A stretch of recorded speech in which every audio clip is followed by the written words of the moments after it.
शक्तीपीठ महामार्ग रद्द करा, अन्यथा मोजणीला येणाऱ्या अधिकाऱ्यांचे हातपाय तोडू, असा इशारा सोलापूर जिल्ह्यातील शेतकऱ्यांनी दिलेला आहे। शक्तीपीठ महामार्ग रद्द करण्यात यावा याकरता सोलापूर जिल्ह्यातील शेतकरी जिल्हाधिकारी या ठिकाणी आंदोलन करतायत। आढावा घेतला आपले प्रतिनिधी वसीम अत्तार यांनी। बहुचर्चित असलेल्या शक्तीपीठ महामार्गाच्या विरोधात जे आहे ते सोलापूरच्या जिल्हाधिकारी कार्यालय या ठिकाणी शेतकऱ्यांनी जे आहे ते आंदोलन सुरू केलेलं आहे। आपल्यासोबत काही शेतकरी आहेत। काय सांगाल, तुम्ही आंदोलन सुरू केलंय, काय मागणी आहे तुमची सरकारकडे?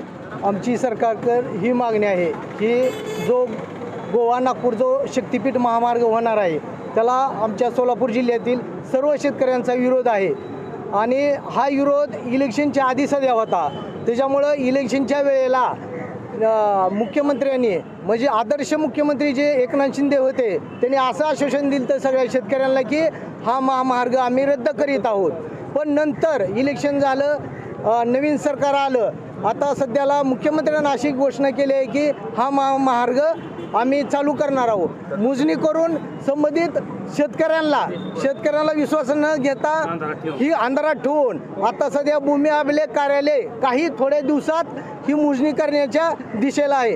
त्याच्यामुळं आम्ही सोलापूर जिल्ह्यातील सर्व शेतकरी आज जिल्हाधिकारी कार्यालयावर आम्ही आज मोर्चा काढलेला आहे। आमच्या उपजीविकेचं साधन, आमच्या मुलाबाळांचं भविष्य पूर्णपणे सरकारनं अंधारात ढकललेलं आहे, खाईत ढकललेलं आहे।